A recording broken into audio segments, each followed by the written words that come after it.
coisas aqui é muito ruim, muito pesado, e só quem já viu, só quem já viveu sabe do que eu estou falando. Bom, gente, hoje eu quero falar pra vocês um pouquinho em questão do suicídio aqui no Japão. Eu sei que são poucas pessoas que falam sobre esse tema, mas eu acho que é um tema interessante. Assim, quando eu gravei pra vocês sobre o machismo aqui no Japão, muitas pessoas comentaram coisas boas nesse vídeo. Então eu achei interessante trazer um outro vídeo falando um pouquinho mais sobre essa parte escura do Japão que poucas pessoas veem, poucas pessoas conhecem, né? De acordo com a WHO, o Japão está em 14º, né, no ranking. Entre os países asiáticos, ele apenas só perde para a Coreia do Sul. E por que isso acontece, né, gente? Vocês já se perguntaram por quê? Porque, sei lá, o Japão é um país tão tecnológico, é um país com tanta inteligência artificial, é um país tão bonito, sabe? Por que alguém vai querer se suicidar? Vocês já se questionaram? Eu já me questionei. Então eu vim compartilhar um pouquinho mais para vocês. Um pouquinho mesmo, mas já deixem aqui embaixo o que vocês acham sobre isso, como é que é esses assuntos pra vocês no país onde vocês moram. Enfim, vamos abrir essa porta para que acabe, né? Não digo que acabe, mas que pelo menos diminui um pouquinho. Bom, o primeiro que eu quero falar pra vocês hoje é sobre o bullying. Vocês vão falar assim pra mim, Yukari, mas bullying existe em qualquer lugar do mundo. Eu sei sim, gente, que bullying existe em qualquer lugar do mundo. Só que aqui no Japão, assim como na Coreia do Sul, existe um problema muito grande. Não um problema, mas como eu sempre falo pra vocês, é uma faca de dois gumes. A briga de poderes, né? Aqui no Japão a hierarquia é muito forte, então sempre quem é o mais velho, sempre quem é o maior, geralmente o homem, né? Sempre ele lidera a casa, como ele lidera o serviço. Não é diferente assim no serviço. Então, se uma pessoa, se ele é o meu senpai, que a gente chama aqui, né? O meu senpai, eu devo escutar ele, eu preciso escutar ele. Caso eu não escute, sim, ele pode fazer bullying comigo, ele pode fazer idime comigo, porque ele está no direito dele. Uma matéria que me deixou muito chocada, assim como acredito os japoneses também, foi quando os professores se juntaram para judiar do professor mais novo, que era o Kohai. Eles fizeram o cara comer carê com pimenta super ardida, sendo que o menino não gostava de coisa apimentada, e ainda queimaram o rosto dele com bullying.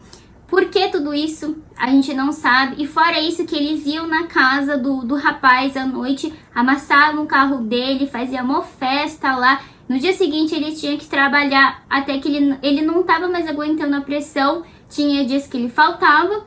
Até que no dia que aconteceu tudo isso, um japonês ele gravou, e aí que pegaram tudo. Mas assim, até chegar nesse ponto, imagina tanto psicologicamente que esse professor já não tinha sofrido. Outro tipo de bullying também que tá começando a ser mais comum aqui é o cyberbullying. Ultimamente tem aparecido mais casos de mais pessoas falando sobre esse assunto, mas de novo, né, um caso que chocou a internet foi a menina de 22 anos que se suicidou porque não aguentava mais as pessoas falando mal dela na internet. Aqui o termo, né, a palavra shine ou shinu, que é morrer, morra, né, shine, morra, shinu, morrer. Uma palavra muito forte, sabe, gente? Tem gente que fala assim, é porque o japonês tá só brincando. Não, mas você não chega numa pessoa e fala morra. Qual é a necessidade de você ir numa pessoa e falar isso pra ela? Sabe, talvez se fosse no Brasil a gente usava outros tipos de palavrões, mas a palavra em si, eu não sei. Comentem aqui embaixo, gente, se vocês usam esse tipo de palavra voltada para outras pessoas, mas é uma coisa que machuca, né? Pra ser bem sincera pra vocês. E um outro tipo,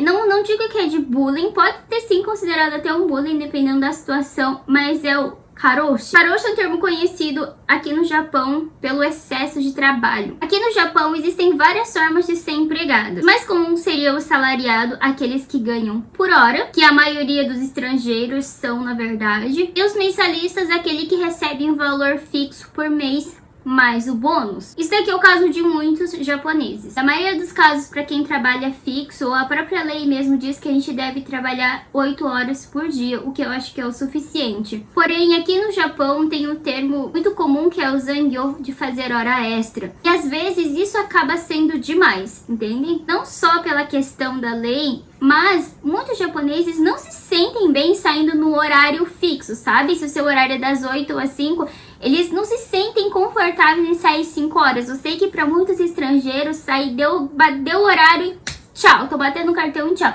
Porém, para os japoneses isso não é uma coisa tão comum assim.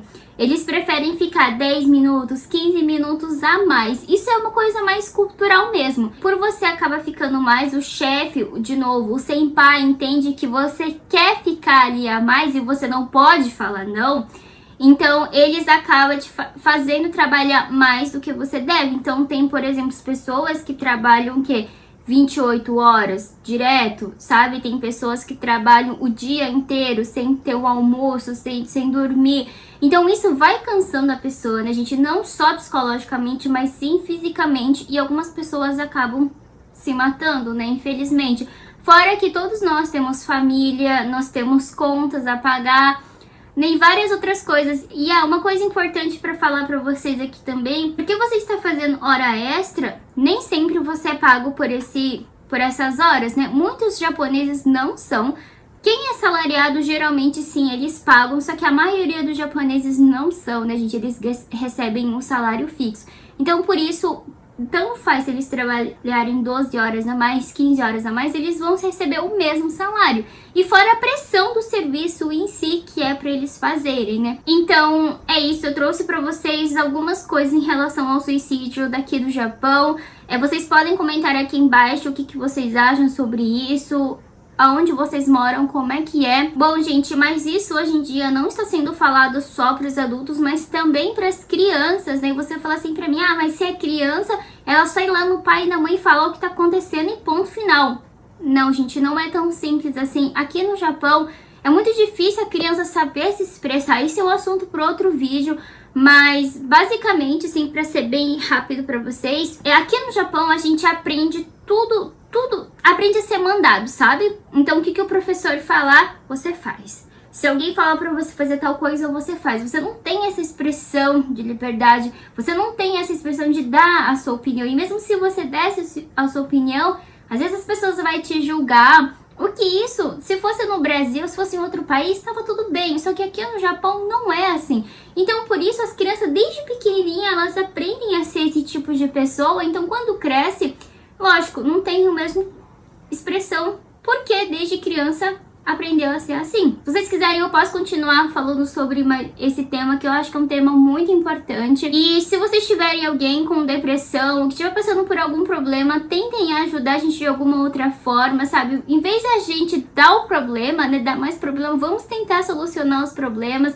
Eu acho que a gente tá aqui nessa comunidade aberta para se ajudar, assim como você que tá aqui me assistindo, você pode sim sempre estar ajudando o próximo, assim como eu também, né? Então é isso, gente, espero muito que vocês tenham gostado, não se esquece de se inscrever no canal, já deixem o seu like e eu vejo vocês no nosso próximo vídeo. Até mais, tchau!